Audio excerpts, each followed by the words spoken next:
Hello students, last time I have explained distance, displacement, average velocity and average speed. So today I am going to explain instantaneous velocity, instantaneous speed, and I am going to explain a few graphs based on position time, velocity time and acceleration time graphs. So let us start with instantaneous velocity. Instantaneous velocity means as average velocity tells us how fast the object has been moving in a given interval of time. ಅಂದರೆ ಒಂದು ನಿಗದಿತ ಅವಧಿಯಲ್ಲಿ ಒಂದು ಆಬ್ಜೆಕ್ಟಿನ ಒಂದು ಅಥವಾ ಯಾವುದೇ ಒಂದು ವಾಹನದ ಒಂದು ವೇಗ ಎಷ್ಟಿದೆ ಅನ್ನೋದನ್ನ ಒಂದು ಸರಾಸರಿ ಬೆಲೆನ ಹೇಳ್ತದೆ. ಆದರೆ ಇನ್ಸ್ಟಂಟೇನಿಯಸ್ ವೆಲಾಸಿಟಿ ಅನ್ನೋದೇನಿದೆಯಲ್ಲ ಅದು ಒಂದು ಪರ್ಟಿಕ್ಯುಲರ್ ಟೈಮ್ ನಲ್ಲಿ ಅಂದ್ರೆ ನಿರ್ದಿಷ್ಟವಾದಂತಹ ಒಂದು ಸಮಯದಲ್ಲಿ ಆ ಒಂದು ವಾಹನದ ಅಥವಾ ಆ ಒಂದು ವಸ್ತುವಿನ ವೇಗ ಎಷ್ಟಿದೆ ಅಂತ ಹೇಳ್ತದೆ. Instantaneous velocity gives velocity at that particular instant of time. But a very interesting point is instantaneous velocity is again average velocity. Instantaneous velocity is again average velocity, but only thing is for average velocity time interval is more, whereas for instantaneous velocity the time interval is very small. So mathematically we write this instantaneous velocity v as limit delta t tends to 0 delta x upon delta t. Here small v is a instantaneous velocity, dx upon dt is a average velocity. So mathematically also we are saying the same thing. Instantaneous velocity, this small v, is again equals to the average velocity, that is delta x upon delta t, with the small interval of time, that is delta t tends to 0. delta t tends to 0 ಇದರ ಅರ್ಥ ಏನಪ್ಪಾ ಅಂದ್ರೆ interval ಅಂದ್ರೆ time interval ಒಂದು ಸಮಯದ ಅವಧಿ ಏನಿದೆಯಲ್ಲ ಅದು ಬಹಳ ಚಿಕ್ಕದಿರ್ತದೆ. delta t tends to 0 means time interval is very small. ಇದು ಲಿಮಿಟ್ LIM ಅಂತ ಏನಿದೆಯಲ್ಲ ಇದು ಒಂದು ಮ್ಯಾಥಮೆಟಿಕಲ್ ಟೂಲ್. ಸೊ ಮ್ಯಾಥಮೆಟಿಕ್ಸ್ ನಾಗೆ ಕ್ಯಾಲ್ಕುಲಸ್ ಅಂತ ಬರ್ತದೆ. ಕ್ಯಾಲ್ಕುಲಸ್ ನಲ್ಲಿ ಇವೆಲ್ಲ ಲಿಮಿಟ್ಸ್, ಇಂಟಿಗ್ರೇಷನ್ ಎಲ್ಲ ನೀವು ಕಲಿತೀರಾ ಮುಂದೆ. ಬಟ್ ಸದ್ಯಕ್ಕೆ ಏನಂದ್ರೆ ಈ ಲಿಮಿಟ್ ಅನ್ನೋದು ಒಂದು ಮ್ಯಾಥಮೆಟಿಕಲ್ ಟೂಲ್. ಇದರಿಂದ ನಾವು ಏನ್ ಕಂಡುಹಿಡಿತೀವಪ್ಪ ಅಂತಂದ್ರೆ ಅವರೇಜ್ ವೆಲಾಸಿಟಿನೇ ಕಂಡುಹಿಡಿತೀವಿ with a small interval of time. ಇದು ಡೆಲ್ಟಾ ಟಿ ಟೆನ್ಸ್ ಟು 0 ಅಂದ್ರೆ delta T time interval is approaching 0 but it is not equal to 0. So ಇದನ್ನ ಹೀಗೂ ಬರಿಬಹುದು ಅಥವಾ dx upon dt ಅಂತ ಬರಿಬಹುದು. Instead of taking limit delta t tends to 0 delta x upon delta t, simply you can write dx upon dt. So v equal to dx upon dt is a instantaneous velocity. So here I am showing one small graph in which the average velocity is plotted. Time is taken along x-axis and position is taken along y-axis. Just looking at this graph, we can observe here the velocity is changing for every interval of time. Suppose I want to calculate the average velocity between 5 and 7 second. ಅಂದ್ರೆ 5 ಮತ್ತು 7 second ಮಧ್ಯೆ. ಈಗ already start ಆಗಿದ್ದು 0 second start ಆಗ್ತದೆ. So 1 second, 2 second, 3 second ಹೀಗೆ. ಈಗ 0 second ಇದ್ದಾಗ ನೋಡ್ರಿ, ಈಗ ಪೊಸಿಷನ್ ಎಲ್ಲಿದೆ 0 ಇದೆ. 1 ಸೆಕೆಂಡ್ ಇದ್ದಾಗ ಪೊಸಿಷನ್ ಸ್ವಲ್ಪ ಇನ್ಕ್ರೀಸ್ ಆಗಿದೆ. 2 ಸೆಕೆಂಡ್ ಬಂದಾಗ ಪೊಸಿಷನ್ ಸ್ವಲ್ಪ ಇನ್ಕ್ರೀಸ್ ಆಗ್ತದೆ. ಈಗ ನೋಡ್ರಿ 5 ಸೆಕೆಂಡ್ ಬಂದಾಗ ಅದರ ಪೊಸಿಷನ್ ಎಷ್ಟಿದೆ 10 ಮೀಟರ್ಸ್ ಇದೆ. ನೆಕ್ಸ್ಟ್ 7 ಸೆಕೆಂಡ್ ಬಂದಾಗ ಅದರ ಪೊಸಿಷನ್ 27.4 ಮೀಟರ್ ಆಗ್ತದೆ. ಸೊ ಈ ರೀತಿ so as time progresses so position of the body gradually changes, increasing. And to calculate the average velocity using this graph is called as position time graph. Position is taken along y-axis and time is taken along x-axis. Using this position time graph we can calculate velocity, average velocity I am saying. So how to calculate the average velocity? Average velocity means it is a displacement in a given interval of time divided by that time interval. So time interval is 5 to 7 second. What is the position at 5th second? It is 10 meters. What is the position at 7th second? Just see here, this is 27.4 second.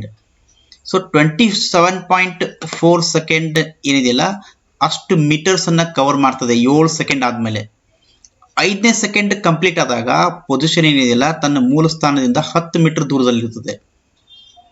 ಹಾಗಾದ್ರೆ 5 ಮತ್ತು 7 ಈ 2 ಸೆಕೆಂಡ್ಗಳ ಮಧ್ಯೆ ಅಂದ್ರೆ 5th second ಮತ್ತೆ 7th second difference ಎಷ್ಟಾಗ್ತದೆ? 2 second.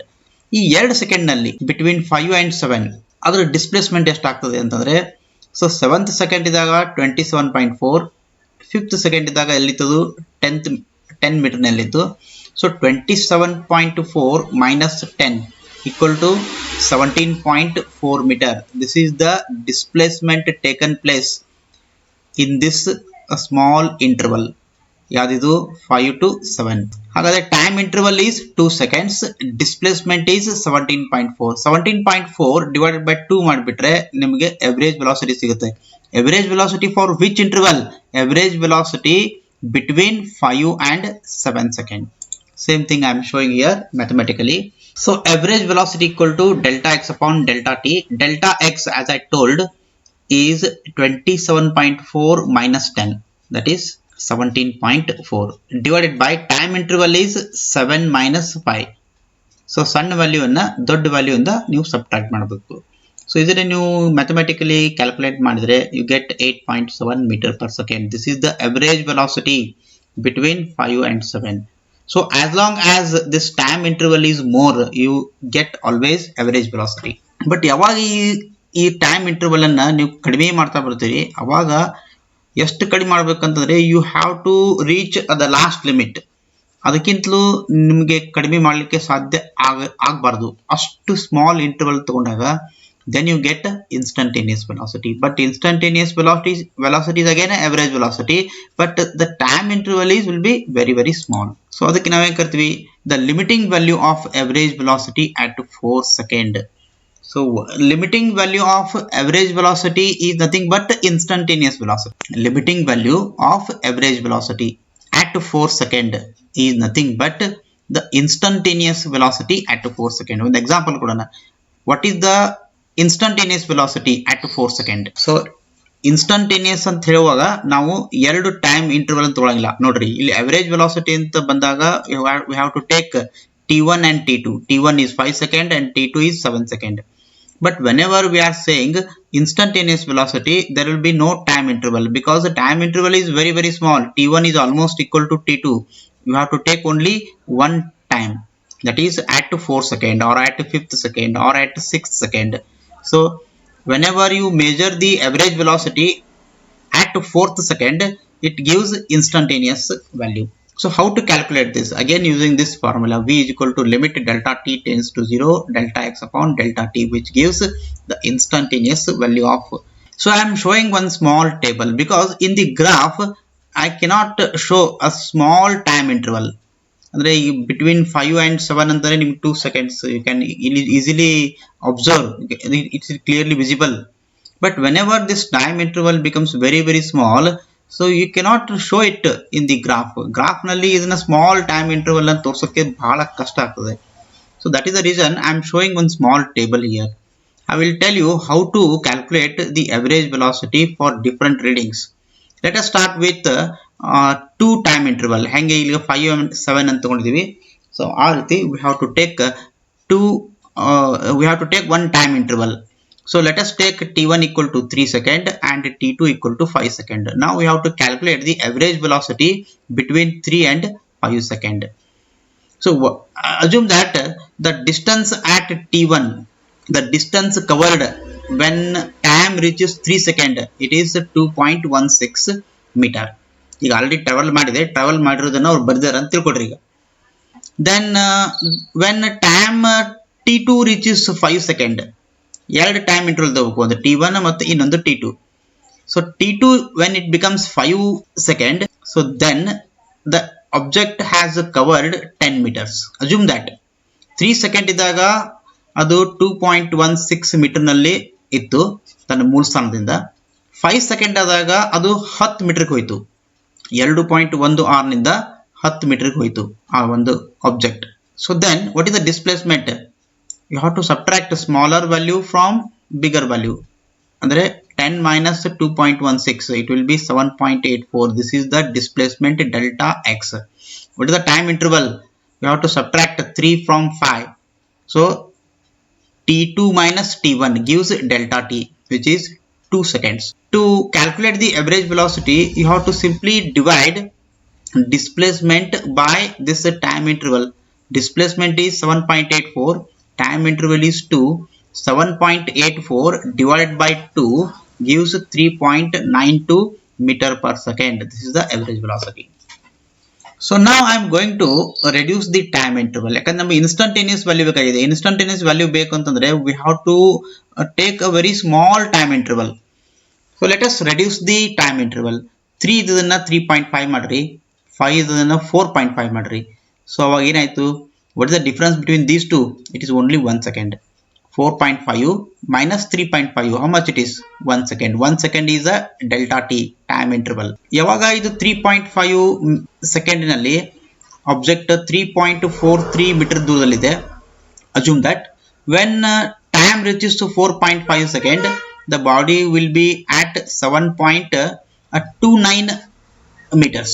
So ಅವಾಗ what is the displacement? It is x2 minus x1. Andre delta x 7.29 minus 3.43 equal to 3.86 meters. Just simply divide 3.86, that is a delta x, by delta t 1. You get 3.86. It's a average velocity. Delta x upon delta t is a average velocity meter per second. Now reduce it further. ಈ time interval ನ ಇನ್ನೂ ಕಡಿಮೆ ಮಾಡಿ. 1 second ಬಂತೀಗ, ಇನ್ನೂ ಕಡಿಮೆ ಮಾಡೋಣ. So make it 3.75 ಇದನ್ನ 3.75 ಮಾಡ್ರಿ. 4.5 ಇದನ್ನ 4.25 ಮಾಡ್ರಿ. The distance covered when object is at 3.75 second, it will be 4.21875. ಇದನ್ನ ಮೆಜರ್ಮೆಂಟ್ ಮಾಡಿರ್ತಾರೆ. ಈಗ ಟೈಮ್ ಕ್ಲಾಕ್ ಅನ್ನ ಹಿಡ್ಕೊಂಡು ಆ ಆಬ್ಜೆಕ್ಟ್ ಒಂದು ಪರ್ಟಿಕ್ಯುಲರ್ ಸ್ಪೀಡ್ ನಲ್ಲಿ ಹೋಗುವಾಗ 3.75 ಸೆಕೆಂಡ್ ಇದ್ದಾಗ ಅದು ಎಷ್ಟು ಡಿಸ್ಟೆನ್ಸ್ ಕವರ್ ಮಾಡಿರ್ತದೆ ಅದನ್ನ ಮೆಜರ್ಮೆಂಟ್ ಮಾಡಿ ಈ ಟೇಬಲ್ ಮಾಡಿದ್ದಾರೆ ಅಂತ ತಿಳ್ಕೊಡ್ರಿ. Okay, so don't think that ಇದು 4.21875 ಈ ಸರ್ ಎಲ್ಲಿಂದ ತಗೊಂಡ್ಬಂದ್ರು ಈ ಫಿಗರ್ ಅಂತ ಆ ರೀತಿ ಅನ್ಕೋಬೇಡ್ರಿ. 4.21875 assume that it's a measured value, someone has measured it, ಅದನ್ನ ಇಲ್ಲಿ ಬರ್ದಿದ್ದಾರೆ ಅಂತ ತಿಳ್ಕೊಡ್ರಿ. Then when time reaches 4.25 second, the body will be at 6.14125 meters from its initial position. Avaga I have to take the difference between these two, andre 6.14125 minus 4.21875 ಮಾಡಿದಾಗ you get 1.9225. This is the displacement divided by time interval 0.5. Then you get average velocity 3.845. Now you reduce it further. ಇನ್ನೂ ಕಡಿಮೆ ಮಾಡ್ರಿ, 3.95 ಮಾಡ್ರಿ. Then 4.25 ಇದನ್ನ 4.05 ಮಾಡ್ರಿ. ಒಂದನ್ನ increase ಮಾಡ್ರಿ, ಇನ್ನೊಂದನ್ನ decrease ಮಾಡ್ರಿ. ಅವಾಗ ಏನಾಗುತ್ತೆ, ಈ ಟೈಮ್ ಇಂಟರ್ವಲ್ ಕಡಿಮೆ ಆಗ್ತದೆ. Now it becomes 0.1. Then these are the position of the body at 3.95 and this is the position 5.31441 meter is the position of the body when the body is when body is covered certain distance, that is 5.31441 after 4.05 seconds. So this is the displacement, this is the average velocity.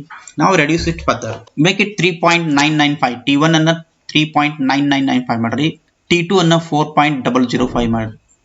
So time interval between these two will be 0.01. So when time is 3.995, the body has covered this much distance, 5.1000824. When body is at 4.005 second, it has covered 5.139224. So this is the displacement. If you divide this displacement by the time interval 0.01, then you get this average velocity 3.8400 meter per second. And this is a very small interval. 0.01 is a very small interval. For this small interval, this is the average velocity, and this is a 3.84. this one is a the limiting value of this average velocity. ಅಂದ್ರೆ ಇದಕ್ಕಿಂತಲೂ time interval ಕಡಿಮೆ ಮಾಡಕ್ಕೆ ಆಗ್ತಾ ಇಲ್ಲ ನಮಗೆ. This is the last one. So 3.84 ಇಲ್ಲಿ ಏನು ಬಂದಿಲ್ಲ average velocity. This is average velocity. ಯಾಕಂದ್ರೆ we have got a time interval. T1 is 3.995, T2 is 4.005. What is the time interval? The time interval is 0.01. So for this small time interval, this is the average velocity 3.84. So this is called the limiting value of average velocity. Limiting value ಯಾಕಂತಂದ್ರೆ this is the last limit. ಇದಕ್ಕಿಂತ time interval ನ ಕಡಿಮೆ ಮಾಡಕ್ಕಾಗಲ್ಲ. ಅದಕ್ಕೆ ಇದಕ್ಕೆ ಏನು ಕರೀತಾರೆ ಅಂದ್ರೆ 3.84 meter per second is the limiting value of average velocity at 4 second. 4 second ಅಂತ ಯಾಕೆ ಕರಿತೀವಿ ಅಂತಂದ್ರೆ ಇದು 3.995 and 4.005 both are nearly equal to 4. ಎರಡು ಟೈಮ್ ಇಂಟರ್ವಲ್ ನಡುವೆ ಇರುವಂತ ಮಿಡ್ಲ್ ವ್ಯಾಲ್ಯೂ ಅದು 4. 0.005 ಆಡ್ ಮಾಡಿದ್ರೆ 4 ಆಗ್ತದೆ. 0.005 minus ಮಾಡಿದ್ರೆ 4 ಆಗ್ತದೆ. That means the 4 is exactly between these two values T1 and T2. Hence 3.84 becomes the limiting value of average velocity at 4 second. So now I am going to explain how to calculate this average limiting value of average velocity. Limiting value of average velocity is nothing but instantaneous velocity. How to calculate this instantaneous velocity at 4 second using this position time graph. So very simple it is. So we want the limiting value of average velocity at 4 second. 4 second ಗೆ ನಮಗೆ instantaneous value ಬೇಕಾಗಿದೆ. Limiting value of average velocity ಅಂದ್ರೂ ಒಂದೇ, instantaneous velocity ಅಂದ್ರೂ ಒಂದೇ. So we want instantaneous velocity at 4 second. 4 second ಬೇಕಾಗಿದೆ. So ನೀವೇ ಮಾಡಬೇಕು, ಈ 4 second ಗೆ ಎಕ್ಸಾಕ್ಟ್ಲಿ ಈ ಪಾಯಿಂಟ್ ನಲ್ಲಿ ಒಂದು ಲೈನ್ ಅನ್ನ ಡ್ರಾ ಮಾಡಬೇಕು. ಅಂದ್ರೆ ಎಕ್ಸಾಕ್ಟ್ಲಿ ಆ ಲೈನ್ ಈ ಪಾಯಿಂಟ್ ಟಚ್ ಆಗಬೇಕು. Just like this. This is a point. ಈ ಕರ್ವ್ ಗೆ ಈ ಪಾಯಿಂಟ್ ನಲ್ಲಿ ಇದು ಟಚ್ ಆಗಬೇಕು. ಆ ರೀತಿ ಒಂದು ಲೈನ್ ಅನ್ನ ನೀವು ಡ್ರಾ ಮಾಡಬೇಕು. ಇದಲ್ಲ ಲೈನ್ ನ ಹೇಳ್ತಾ ಇರೋದು. ಇದನ್ನ ಲೈನ್ ಯಾಕೆ ತೋರಿಸಿದ್ದೀನಿ ಅಂತಂದ್ರೆ ಎಕ್ಸಾಕ್ಟ್ಲಿ 4 ಸೆಕೆಂಡ್ ಗೆ ಯಾವ ಪಾಯಿಂಟ್ ನಲ್ಲಿ ಇದು ಬರ್ತದೆ, ಯಾವ ಪೊಸಿಷನ್ ಅಲ್ಲಿ ಈ ಪಾಯಿಂಟ್ ಬರ್ತದೆ ಕರ್ವ್ ಮೇಲೆ ಅನ್ನೋದನ್ನ ತೋರ್ಸಕ್ಕೆ. So you have to choose this point. ಈ ಪಾಯಿಂಟ್ ಏನ್ ಕಾಣ್ತಾ ಇಲ್ಲ ಇದನ್ನ ಚೂಸ್ ಮಾಡಿ ಈ ಪಾಯಿಂಟ್ ಗೆ ಟಚ್ ಆಗೋ ಹಂಗೆ ಒಂದು ಲೈನ್ ಅನ್ನು ಡ್ರಾ ಮಾಡಬೇಕು. That line is called tangent. Like this. This is a tangent. This blue line is a tangent which touches the curve exactly at 4 second. Now you have to calculate the instantaneous velocity by taking the slope on this line. Slope andre enandre you have to make a small triangle on this line at any position of any size. ಇದೇ size ಮಾಡಬೇಕು, ಇದೇ position ಆಗಿ ಮಾಡಬೇಕು ಅಂತ ಯಾವುದೇ ತರದ rule ಇಲ್ಲ ಇಲ್ಲಿ. ಈ ಒಂದು ಲೈನ್ ಮೇಲೆ ನೀವು ಯಾವುದೇ ಪೊಸಿಷನ್ ನಲ್ಲಿ ಯಾವುದೇ ಒಂದು ಸೈಜ್ ನಲ್ಲಿ ಇರುವಂತ ಒಂದು ಟ್ರಯಾಂಗಲ್ ಅನ್ನ ನೀವು ಡ್ರಾ ಮಾಡಬೇಕು. I am going to draw one simple triangle. One line I am drawing here like this, red line, another line like this. ಈಗ ಒಂದು ಸ್ಮಾಲ್ ಟ್ರಯಾಂಗಲ್ ಆಯ್ತಾ. ಈಗ ನಾವು ಈ ಲೆಂತ್ ಏನಿಲ್ಲ ಇದಕ್ಕೆ ನಾವೇನ್ ಕರಿತೀವಿ, ಈ ಲೆಂತ್ ಗೆ ರೈಸ್ ಅಂತ ಕರಿತೀವಿ, ಈ ಲೆಂತ್ ಗೆ ರನ್ ಅಂತ ಕರಿತೀವಿ. ಸೊ ಸ್ಲೋಪ್ ಅಂದ್ರೆ ಏನು, rise divided by run. So how to measure the length of this run and rise. ಸುಮ್ಮನೆ ಸ್ಕೇಲ್ ತಗೊಂಡು ಇದು ಒಂದು 2.5 ಸೆಂಟಿಮೀಟರ್ ಇದೆ, ಇದು 4 ಸೆಂಟಿಮೀಟರ್ ಇದೆ ಅಂತ ಮೆಜರ್ಮೆಂಟ್ ಮಾಡಬಾರ್ದು, ಅದು ತಪ್ಪು. ಸೊ ಹೆಂಗೆ ಮೆಜರ್ಮೆಂಟ್ ಮಾಡಬೇಕು ಅಂದ್ರೆ ಈ ಲೆಂತ್ ಅನ್ನ ಹೆಂಗೆ ಮೆಜರ್ಮೆಂಟ್ ಮಾಡಬೇಕು ಅಂದ್ರೆ this length rise is always measured on y-axis. Run ಏನಿದೆಲ್ಲ ಈ ಲೆಂತ್ ಏನಿದೆಯಲ್ಲ ಇದ್ರದ್ದು ನೀವು ಮೆಜರ್ಮೆಂಟ್ ಮಾಡಬೇಕು ಅಂತಂದ್ರೆ you have to measure it on x-axis. Okay, so run measured on x-axis, rise measured on y-axis. ಇಲ್ಲೇ x ಅಂತ ಏನ್ ತಗೊಂಡಿದೀವಲ್ಲ ಇದು ಪೊಸಿಷನ್ ಅಂತ ಕೊಡ್ರಿ. ಸೊ ನಾವು let us find out the value of this. ಈ ಒಂದು ಲೆಂತ್, ಈ ಟ್ರಯಾಂಗಲ್ ಈ ಒಂದು ಸೈಡಿನ ಲೆಂತ್ ಅನ್ನ ನಾವು ಮೆಜರ್ಮೆಂಟ್ ಮಾಡಬೇಕು. ಇನ್ನೊಂದು ಡ್ರಾ ಮಾಡ್ರಿ ಲೈನ್, ಇನ್ನೊಂದು ಲೈನ್ ಡ್ರಾ ಮಾಡ್ರಿ. ಈ ರೀತಿ ಹೋಗಿ ಟಚ್ ಆಗ್ತದೆ, ಈ ಲೈನ್ ಇಲ್ಲಿ ಟಚ್ ಆಗ್ತದೆ. ಸೊ ನಿಮಗೆ ಏನ್ ಸಿಗುತ್ತೆ ಅಂದ್ರೆ ಇದ್ರ ಲೆಂತ್ ಸಿಗುತ್ತೆ. ಇದ್ರ ಲೆಂತ್ ಅನ್ನ ನೀವು ಈ ಸ್ಕೇಲ್ ಮೇಲೆ ಮೆಜರ್ಮೆಂಟ್ ಮಾಡಬೇಕು. ನೋಡ್ರಿ, ಈ ಪಾಯಿಂಟ್ ಏನಿದೆಲ್ಲ ಈ ಪಾಯಿಂಟ್ ನಿಂದ ಒಂದು ಹಾರಿಜಾಂಟಲ್ ಲೈನ್ ಡ್ರಾ ಮಾಡ್ರಿ, ಈ ಪಾಯಿಂಟ್ ನಿಂದ ಒಂದು ಹಾರಿಜಾಂಟಲ್ ಲೈನ್ ಡ್ರಾ ಮಾಡ್ರಿ. ಎಲ್ಲಿ ಹೋಗಿ ಟಚ್ ಆಗ್ಬೇಕು, ಅದು ಈ ಆಕ್ಸಿಸ್ ಅನ್ನ ಟಚ್ ಆಗ್ಬೇಕು. ಟಚ್ ಆದಾಗ ಏನಾಗ ನೋಡ್ರಿ, ಇದು something like 17. I have already marked it. This is called dx, this is called dt. So here I am showing the value 11.5 ಅಂತ ತಗೊಂಡಿದ್ದೀನಿ ನಾನು. 11.5 ಅಂತಂದ್ರೆ so if you observe this value, ಇದು 15 ಇದೆ, ಇದು 20 ಇದೆ, ಮಿಡ್ಲ್ ಬಂದ್ರೆ ಎಷ್ಟಾಗುತ್ತೆ 17.5 ಆಗುತ್ತೆ. ಇದು ಹಾಫ್ಗಿಂತಲೂ ಸ್ವಲ್ಪ ಕಡಿಮೆ ಇದೆ ಈ ಪಾಯಿಂಟ್. ಇದೇನು ಹಾರಿಜಾಂಟಲ್ ಲೈನ್ ಟಚ್ ಆಗಿದೆಯಲ್ಲ, ಈ ಪಾಯಿಂಟ್ ಏನಿದೆಯಲ್ಲ ಇದು ಹಾಫ್ಗಿಂತಲೂ ಕಡಿಮೆ ಇದೆ. We can take it as 16.5 ಅಂತ ತಗೋಬಹುದು. ನಾಟ್ ಇವನ್ 17 ಆಗಲ್ಲ ಪೂರ್ತಿ, ಇದು 16.5 ಅಂತ ತಗೋಬಹುದು. ಇದು 5. ಸೊ 16.5 ಮೈನಸ್ 5 ಎಷ್ಟಾಯ್ತು 11.5. ನೋಡಿ ಈ ಕಡೆ ನೋಡ್ರಿ, ಇದು ಪೂರ್ತಿ 7 ಇಲ್ಲ, ಇದನ್ನ ನೀವು ಬೇಕಾದ್ರೆ 6.9 ಅಂತ ತಗೋಬಹುದು. 6.9 ಮೈನಸ್ 4 ಮಾಡಿದ್ರೆ ಎಷ್ಟಾಯ್ತು 2.99 ಅಂತ ಬರುತ್ತೆ. ಇದು 6.99 ಅಂತ ತಗೊಳ್ರಿ, ಯಾಕಂದ್ರೆ ಇನ್ ಒಂದು ವೆರಿ ನಿಯರ್ಲಿ ಈಕ್ವಲ್ ಟು 7 ಇದೆ ಅದು, ಅದಕ್ಕೆ ನಾನು ಇದನ್ನ 2.99 ಅಂತ ತಗೊಂಡಿದ್ದೀನಿ. ಇಫ್ ಯು ಡಿವೈಡ್ 11.5 ಅಂದ್ರೆ dx, this is the length of rise. 2.99 ಅಂದ್ರೆ this is the length of this side run. Rise measured on this axis, on the position axis, and run is measured on time axis. So divide ಮಾಡಿದಾಗ ನಿಮಗೆ 3.84 meter per second ಅಂತ ಬರುತ್ತೆ. So now you got the same value here. ಇದೇನಿದೆಲ್ಲ ಇದು ನಾವು tabular column ಹಾಕಿ calculate ಮಾಡಿದ value. ಈ 3.84 metre per second ಅಂತ ಏನು ಬಂದಿಲ್ಲ, this is using position time graph. So position time graph ಮೂಲಕ ಆಗಲಿ ಅಥವಾ ನೀವು ಆ ರೀತಿ ಮ್ಯಾನ್ಯುವಲಿ ಕ್ಯಾಲ್ಕುಲೇಟ್ ಮಾಡಿದಾಗಲಿ ನಿಮಗೆ ಎರಡು ವ್ಯಾಲ್ಯೂ ಸೇಮ್ ಬರ್ತಾ ಇದೆ. So this is how we should calculate instantaneous value. ನೆನಪಿಟ್ಕೊಡ್ರಿ, ಪೊಸಿಷನ್ ಟೈಮ್ ಗ್ರಾಫ್ ನಲ್ಲಿ ನಾವು ಸ್ಲೋಪ್ ಅನ್ನ ಕ್ಯಾಲ್ಕುಲೇಟ್ ಮಾಡಿದಾಗ ನಮ್ಗೆ ಏನ್ ಸಿಗುತ್ತೆ, ಅವರೇಜ್ ವೆಲಾಸಿಟಿ ಸಿಗುತ್ತೆ. ಬಟ್ ನೀವು ಏನಾದರೂ ಒಂದು ಟ್ಯಾಂಜೆಂಟ್ ಅನ್ನ ನೀವು ಈ ರೀತಿ ಡ್ರಾ ಮಾಡಿದ್ರೆ, ಯಾವುದೋ ಒಂದು ಪರ್ಟಿಕ್ಯುಲರ್ ಪಾಯಿಂಟ್ ನಲ್ಲಿ ಅದು ಟಚ್ ಆಗೋಂಗೆ, ಯಾವ ಪಾಯಿಂಟ್ ನಲ್ಲಿ ಅದು ಟಚ್ ಆಗಿರ್ತದೆ ಆ ಪಾಯಿಂಟ್ ನಲ್ಲಿ ಅದು ಇನ್ಸ್ಟಂಟೇನಿಯಸ್ ವೆಲಾಸಿಟಿ ಕೊಡ್ತದೆ. ಇದೇನ್ ಲೈನ್ ಇದೆಯಲ್ಲ, ಈ ಲೈನ್ ಈ ಕರ್ವ್ ಅನ್ನ ಎಕ್ಸಾಕ್ಟ್ಲಿ 4 ಸೆಕೆಂಡ್ಗೆ ಇದು ಟಚ್ ಮಾಡಿದೆ. ಅಂದ್ರೆ 4 ಸೆಕೆಂಡ್ ಎಲ್ಲಿದೆ ನೋಡ್ರಿ, ಇಲ್ಲಿದೆ. ಸೊ ಈ ಪಾಯಿಂಟ್ ನಲ್ಲಿ ಇದು ಟಚ್ ಮಾಡಿದೆ. ಈ ಟಚ್ ಮಾಡಿದ್ದಕ್ಕೆ ಏನಾಗುತ್ತೆ, exactly at 4 second. So what is the instantaneous velocity? This is 3.84 metre per second ಬರುತ್ತೆ. You can take a graph sheet and plot this graph. ಈಗ 1 ಸೆಕೆಂಡ್ ಇದ್ದಾಗ 0, 2 ಸೆಕೆಂಡ್ ಇದ್ದಾಗ 1 ಮೀಟರ್, ದೆನ್ 5 ಸೆಕೆಂಡ್ ಇದ್ದಾಗ 10 metre. ಈ ರೀತಿ ನೀವು ಒಂದು ಗ್ರಾಫ್ ಅನ್ನ ನೀವು ಪ್ಲಾಟ್ ಮಾಡಿ ಅದಕ್ಕೊಂದು ರೀತಿ ಒಂದು ಸ್ಲೋಪ್ ಹಾಕಿ, ಆ ಸ್ಲೋಪ್ ಅನ್ನ ಯಾವ ರೀತಿ ಕ್ಯಾಲ್ಕುಲೇಟ್ ಮಾಡಿದೀವಿ ಇದನ್ನ ಇದೇ ರೀತಿ ನೀವು ಕ್ಯಾಲ್ಕುಲೇಟ್ ಮಾಡೋಕ್ಕೆ ನೀವು ಪ್ರಯತ್ನ ಮಾಡ್ರಿ.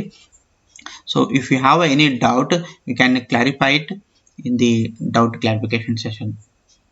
So let us move to instantaneous speed. Instantaneous speed is again the same meaning, instantaneous velocity. So instantaneous speed is also average speed but with a small interval of time. In other words, instantaneous speed is defined as the magnitude of the average velocity at any instant of time. ನೀವು definition ನೀವು ಬಹಳಷ್ಟು ಬೇರೆ ಬೇರೆ format ನಲ್ಲಿ ಹೇಳ್ಬೋದು. Instantaneous speed is also defined as the limiting value of average velocity when time interval is approaching 0, when time interval is very small. ಈ ರೀತಿ ನೀವು ಹೇಳ್ಬೋದು. Average acceleration, we have studied velocity, speed. Now it is acceleration. ವೇಗೋತ್ಕರ್ಷ ಅಂತ ಕರೀತಾರೆ. ವೇಗೋತ್ಕರ್ಷ ಅಂತಂದ್ರೆ ಏನು, ಎಕ್ಸಲೇಷನ್ ಅಂದ್ರೆ ಏನು? ಎಕ್ಸಲೇಷನ್ is nothing but which describes how fast the velocity is changing. Velocity ಏನು ಕೊಡ್ತದೆ ನಿಮಗೆ, how fast the position is changing. ಇಲ್ಲಿ ಎಕ್ಸಲೇಷನ್ ಏನು ಕೊಡ್ತದೆ ನಿಮಗೆ, how fast the velocity is changing with time and in which direction. ಯಾಕಂದ್ರೆ acceleration is a vector quantity which is having both magnitude and direction. So we define average acceleration.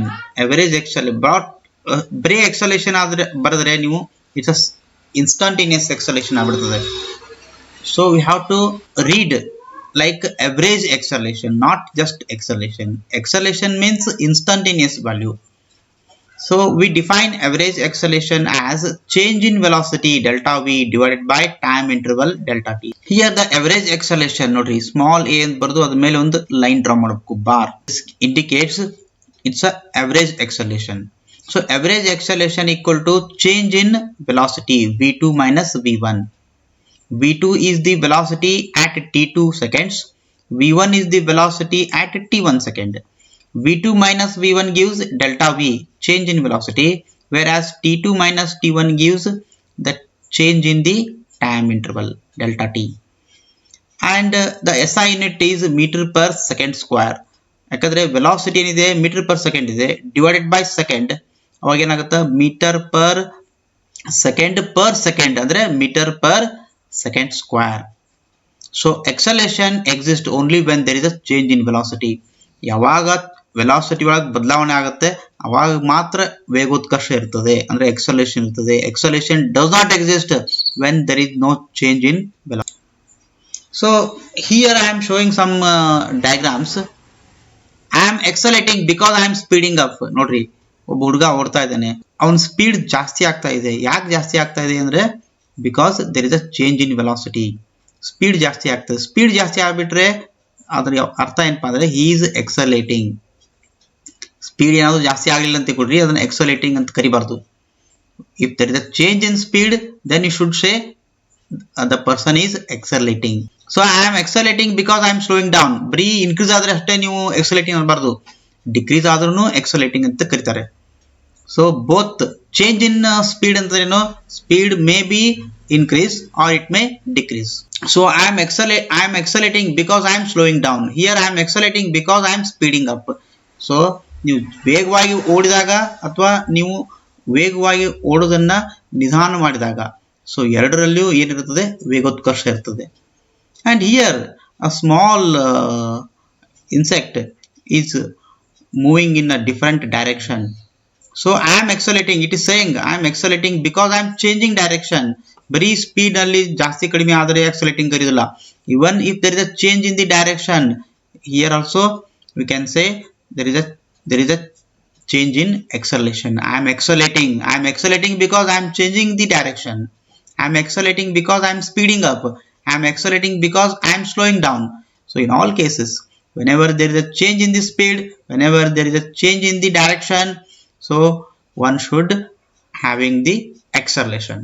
Acceleration ಅಂದ್ರೆ ವೇಗೋತ್ಕರ್ಷ. ವೇಗೋತ್ಕರ್ಷ ಯಾವಾಗ ಇರ್ತದೆ ಅಂದ್ರೆ ವೇಗದಲ್ಲಿ ಏನಾದರೂ ಬದಲಾವಣೆ ಆದರೆ ಅಥವಾ ಹೋಗ್ತಾ ಇರುವಂತ ದಿಕ್ಕಿನಲ್ಲಿ ಏನಾದರೂ ಬದಲಾವಣೆ ಆದರೆ ವೇಗೋತ್ಕರ್ಷ ಉಂಟಾಗ್ತದೆ. And here I am showing one graph in which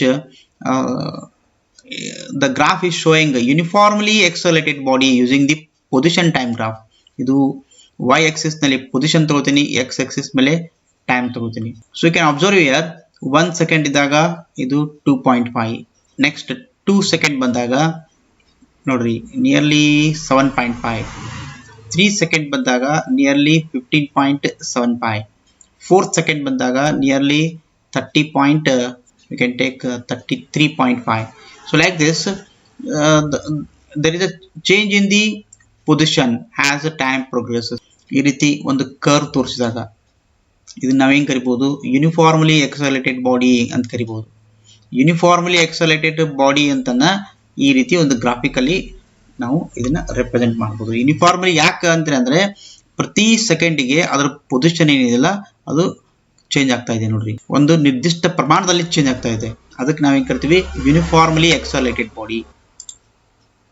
I am showing some graphs here. These graphs are very important because not for PUC first year science, even for competitive exams, even after completing your degree, be in any branch, Bachelor of Engineering in any branch, if you go for a competitive exam for MTech or any other competitive exams, so these position time graph, velocity time graph and acceleration time graph are very important. So questions based on these graphs will be common in competitive exams. So you should be thorough in these graphs. So increasing speed, ನೋಡ್ರಿ, ಈ ರೀತಿ ಒಂದು position time graph ನಲ್ಲಿ ಈ ರೀತಿ ಒಂದು curve ತೋರಿಸಿದ್ರೆ ಅರ್ಥ ಏನಪ್ಪಾ ಅಂದ್ರೆ ಎಕ್ಸಲೇಷನ್. there is a acceleration, increasing speed increase ಆಗ್ತಾ ಇದೆ ಅಂತ ಅರ್ಥ. ನೋಡ್ರಿ, ಇದೇ ಕರ್ವ್ ಏನಿದೆಲ್ಲ ಉಲ್ಟಾ ಮಾಡಿದ್ರೆ, ನೀವು ಉಲ್ಟಾ ಮಾಡಿ ಇದನ್ನ ಒರಿಜಿನ್ ವರೆಗೆ ಹಿಂಗ್ ತಗೊಂಡ್ಬಂದ್ಬಿಟ್ರೆ ಇದರ ಅರ್ಥ ಏನಪ್ಪಾ ಅಂದ್ರೆ ದ ಸ್ಪೀಡ್ ಈಸ್ ಡಿಕ್ರೀಸಿಂಗ್. ಇದು speed is increasing, this is speed is decreasing, ಈ ರೀತಿ. ಸೊ ಕಾನ್ಸ್ಟೆಂಟ್ ವೆಲಾಸಿಟಿ ಹೆಂಗ್ ತೋರಿಸಬೇಕು ಅಂದ್ರೆ ಪೊಸಿಷನ್ ಟೈಮ್ ಗ್ರಾಫ್ ನಲ್ಲಿ ಎರಡು ಎಕ್ಸಿಸ್ ಮಧ್ಯೆ ಒಂದು ಲೈನ್ ಡ್ರಾ ಮಾಡಬೇಕು. You have to draw the line bisecting two axis y and x axis. So middle ಒಂದು ಲೈನ್ ಡ್ರಾ ಮಾಡಿಬಿಟ್ರೆ it indicates the body is moving with positive constant velocity. But here position time graph ನಲ್ಲಿ ನೀವು ಇದನ್ನ instead of showing a straight line, if you show one small curve which indicates positive velocity and the velocity is changing, velocity is not constant. ಇಲ್ಲಿ velocity constant ಅಂತ ಹೇಳ್ಬೋದು, ಇಲ್ಲಿ velocity constant ಅಂತ ಹೇಳಕ್ಕಾಗಲ್ಲ ನೋಡ್ರಿ. velocity is continuously changing. And here if you draw the line from the origin or from somewhere on this y axis with a small angle, ಈ ರೀತಿ small angle ಮಾಡಿದರೆ ಇದರ ಅರ್ಥ ಏನಪ್ಪ ಅಂದ್ರೆ ಸ್ಲೋ ಅಂಡ್ ರೈಟ್ ವರ್ಡ್ ಅಂದ್ರೆ ಬಲಕ್ಕೆ ಹೋಗ್ತಾ ಇದೆ ಮತ್ತು ನಿಧಾನವಾಗಿ ಹೋಗ್ತಾ ಇದೆ ವಿತ್ ಅ ಕಾನ್ಸ್ಟೆಂಟ್ ವೆಲಾಸಿಟಿ. ಸ್ವಲ್ಪ ಇದನ್ನ ಆಂಗಲ್ ಜಾಸ್ತಿ ಮಾಡಿಬಿಟ್ರೆ ಈ ಲೈನ್ ಆಂಗಲ್ ಏನಿದೆಲ್ಲ ವಿತ್ ಟೈಮ್ ಆಕ್ಸಿಸ್ ಇದು ಆಂಗಲ್ ಜಾಸ್ತಿ ಇದೆ, ಇದು ಆಂಗಲ್ ಕಡಿಮೆ ಇದೆ. ಆಂಗಲ್ ಜಾಸ್ತಿ ಆದ್ರೆ ಅಂದ್ರೆ ಸ್ಟೀಪರ್ ಆದ್ರೆ ಈ ಲೈನ್ ಇದೆಲ್ಲ ಸ್ವಲ್ಪ ಜಾಸ್ತಿ ಸ್ಟೀಪ್ ಆದ್ರೆ so you can say the body is moving fast and rightward. ಯಾಕಂದ್ರೆ ಪೊಸಿಷನ್ ದಿಂದ ನೋಡ್ರಿ ಒರಿಜಿನ್ ದಿಂದ ಇನ್ಕ್ರೀಸ್ ಆಗ್ತಾ ಇದೆ ಪೊಸಿಷನ್, ಅದಕ್ಕೆ ರೈಟ್ ವರ್ಡ್ ಅಂತ ಕರಿಬೇಕು. And I can show you few more graphs. ನೋಡ್ರಿ ಈಗ ಪೊಸಿಷನ್ ಡಿಕ್ರೀಸ್ ಆಗ್ತಾ ಇದೆ, ನೋಡ್ರಿ ಪೊಸಿಷನ್ ಡಿಕ್ರೀಸ್ ಆಗ್ತದೆ ಎರಡು ಕೇಸ್ನಲ್ಲಿ. But one is not steeper, ಇದಷ್ಟು ಸ್ಟೀಪ್ ಇಲ್ಲ, ಇದಕ್ಕೆ ನಾವೇನ್ ಕರಿತೀವಿ slowly moving but leftward. Constant velocity straight line ಇರೋದ್ರಿಂದ ಇದು ವೆಲಾಸಿಟಿ ಇಸ್ ಕಾನ್ಸ್ಟೆಂಟ್ ಅಂತ ಹೇಳ್ಬೋದು. ಇದು ಸ್ವಲ್ಪ ಜಾಸ್ತಿ ಸ್ಟೀಪ್ ಇದೆ ನೋಡ್ರಿ, ಲೈನ್ ಇದೆಲ್ಲ ಜಾಸ್ತಿ ಸ್ಟೀಪ್ ಇದೆ.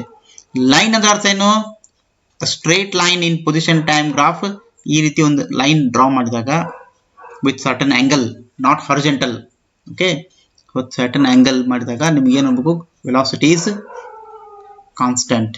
ಪೊಸಿಷನ್ ಟೈಮ್ ಗ್ರಾಫ್ ನಲ್ಲಿ ಈ ರೀತಿ ಒಂದು ಲೈನ್ ಡ್ರಾ ಮಾಡಿದರೆ ಹಾರಿಜಾಂಟಲ್ ಲೈನ್ ಅಲ್ಲ, ಈ ರೀತಿ ಲೈನ್ ಒಂದು ಸ್ಮಾಲ್ ಆಂಗಲ್ ಇಟ್ಕೊಂಡು ಲೈನ್ ಮಾಡಿದಾಗ ಇದು ಕಾನ್ಸ್ಟೆಂಟ್ ವೆಲಾಸಿಟಿ ಅಂತ ಹೇಳ್ಬೋದು. ಸ್ವಲ್ಪ ಸ್ಟೀಪ್ ಇರೋದ್ರಿಂದ the body is moving fast ಅಂತ ಹೇಳ್ಬೋದು. ಸೊ ಪೊಸಿಷನ್ ಇದೆಲ್ಲ ಡಿಕ್ರೀಸ್ ಆಗ್ತಾ ಇರೋದ್ರಿಂದ ಇದನ್ನ ಲೆಫ್ಟ್ ವರ್ಡ್ ಹೋಗ್ತಾ ಇದೆ ಅಂತ ಹೇಳ್ಬೋದು. And here also the position is changing. ನೋಡ್ರಿ ಈ ರೀತಿ ಚೇಂಜ್ ಆಗ್ತಾ ಇದೆ. ಈ ರೀತಿ ಕರ್ವ್ ಬಂದ್ರೆ ನೋಡ್ರಿ, ಈ ರೀತಿ ಕರ್ವ್ ತೋರಿಸಿದಾಗ ನೀವೇನ್ಬೇಕು, velocity is negative. Velocity negative ಯಾಕೆ ಹೇಳ್ರಿ, the position is now decreasing, it is moving towards the origin. ಇದು ಒರಿಜಿನ್, ಇಲ್ಲಿಂದ ಹೋಗ್ತಾ ಇದೆ ನೋಡ್ರಿ position. As time progresses the value of position is gradually decreasing, which means the velocity is negative. And this is slow to fast. ಇದು ಇಲ್ಲಿ slow ಇದೆ, ಕೆಳಗೆ ನೋಡ್ರಿ ಸ್ಟೀಪ್ ಆಗ್ತಾ ಇದೆ, ಇದು ಸ್ಲೋ ಟು ಫಾಸ್ಟ್ ಅಂತ ಹೇಳ್ಬೋದು. and this is also another graph, position time graph. and this graph is ಇದ್ರದ್ದು ಉಲ್ಟಾ ನೋಡ್ರಿ, ಇದೇನು ಕರ್ವ್ ಇದೆಯಲ್ಲ ಇದ್ರದ್ದು ಉಲ್ಟಾ ಮಾಡಿದಾಗ ಈ ರೀತಿ ಬರ್ತದೆ. which means initially it is very fast, ನೋಡ್ರಿ ಭಾಳ ಫಾಸ್ಟ್ ಆಗಿ ಡಿಕ್ರೀಸ್ ಆಗ್ತಾ ಇದೆ ಪೊಸಿಷನ್. ಇಲ್ಲಿ ಬಂದ್ಮೇಲೆ ನೋಡ್ರಿ, ಇಲ್ಲಿ ಬಂದ್ಮೇಲೆ ಡಿಕ್ರೀಸ್ ಆಗ್ತದೆ, ಬಟ್ ಭಾಳ ಗ್ರಾಜುವಲಿ ಡಿಕ್ರೀಸ್ ಆಗ್ತದೆ ಪೊಸಿಷನ್ ನೋಡ್ರಿ. ಇಲ್ಲಿದ್ದಾಗ ನೋಡ್ರಿ ಪೊಸಿಷನ್, ಇಲ್ಲಿದ್ದಾಗ ಈ ಪೊಸಿಷನ್ ಡಿಫ್ರೆನ್ಸ್ ನೋಡ್ರಿ. So position is changing very fast. So ಇದರ ಅರ್ಥ ಏನಪ್ಪಾ ಅಂದ್ರೆ velocity is negative. Velocity negative ಯಾಕೆ ಹೇಳ್ರಿ, ಸೊ ಪೊಸಿಷನ್ ಈಸ್ ನಾವ್ moving towards it's starting value, ಅದಕ್ಕೆ ವೆಲಾಸಿಟಿ ನೆಗೆಟಿವ್. ಸ್ಟಾರ್ಟಿಂಗ್ ನೋಡ್ರಿ ಇಲ್ಲಿ ಸ್ಟೀಪ್ ಇದೆ, ಅದಕ್ಕೆ ಇದು ಫಾಸ್ಟ್. ಬರ್ತಾ ಏನಾಗ್ತದೆ, ಇದು ನಿಧಾನಾಗಿ ಹೋಗ್ತದೆ. So you should describe the motion of the body using the graph. ಅಂದ್ರೆ ಅಷ್ಟು ನೀವು ಪರ್ಫೆಕ್ಟ್ ಆಗಬೇಕು. ನೀವು ಬರೀ ಒಂದು ಗ್ರಾಫ್ ನಲ್ಲಿ ಪೊಸಿಷನ್ ಟೈಮ್ ಗ್ರಾಫ್ ಆಗಲಿ ಅಥವಾ ವೆಲಾಸಿಟಿ ಟೈಮ್ ಗ್ರಾಫ್ ಆಗಲಿ ನೋಡಿದ ತಕ್ಷಣ you should describe the status of the body, whether it is moving fast, slow, whether it is moving towards the origin or away from the origin, whether it is moving with a constant velocity or not. So you have to describe like this. So ಇದು ಯಾವಾಗ ಬರುತ್ತೆ ಅಂದ್ರೆ you have to repeatedly practice all these graphs. I am showing one more graph here. ಇಲ್ಲೊಂದು graph ಇದೆ ನೋಡ್ರಿ, ಇದು velocity time graph. ಇದು velocity is taken along y-axis and time is taken along x-axis. So this is a very interesting graph. ನೋಡ್ರಿ ಇಲ್ಲಿ velocity is 0 at 0 second, then velocity is gradually increasing. ನೋಡ್ರಿ velocity is gradually increasing between 0 to 10. ಇಲ್ಲಿ ನೋಡ್ರಿ ಇದು 10, ಇದು 10 ಅಂದ್ರೆ ಈ point ಬರೋವರೆಗೆ. So velocity is gradually increasing up to 10 second. 10 second ಆದ್ಮೇಲೆ ನೋಡ್ರಿ 10 second ಆದ್ಮೇಲೆ velocity is not increasing or decreasing, it remains constant. This horizontal line in VT graph indicating velocity is constant. Afterwards velocity is decreasing. Notri velocity is decreasing and with a constant rate. Notri constant agi velocity decrease ಆಗ್ತಾ ಇದೆ. ಕೊನೆಗೆ ಇದು rest position ಬರ್ತದೆ. So this is a very interesting graph. Now using this VT graph we can calculate the acceleration. For example ನೋಡ್ರಿ 0 ಮತ್ತೆ 10 second ನಡುವೆ 0 ಮತ್ತೆ 10 second ನಡುವೆ ಈ ಗ್ರಾಫ್ ನಲ್ಲಿ ಈ VT ಗ್ರಾಫ್ ಮೂಲಕ ನಾವು acceleration ಹೆಂಗ್ ಕಂಡುಹಿಡಿಯಬಹುದು. So we want to calculate acceleration between 0 to 10 second. So 10 second ಆಗಿ ನೋಡ್ರಿ velocity ಎಷ್ಟಿದೆ ನೋಡ್ರಿ 10 ಸೆಕೆಂಡ್ ನಲ್ಲಿ velocity ಇದು ಈ ಪಾಯಿಂಟ್ ನೋಡ್ರಿ ಈ ಪಾಯಿಂಟ್ ವ್ಯಾಲ್ಯೂ ಏನ್ಬೇಕು velocity ಯಾವ ಆಕ್ಸಿಸ್ ಮೇಲೆ ಇದೆ ಇಲ್ಲಿದೆ. ಸೊ ಈ ಕರ್ವ್ ವ್ಯಾಲ್ಯೂ ಏನಿದೆಲ್ಲ ಈ ಪಾಯಿಂಟ್ ನಲ್ಲಿ 10 ಸೆಕೆಂಡ್ ಅಂದ್ರೆ ಅದು ಇದು. At 10 second what is the velocity?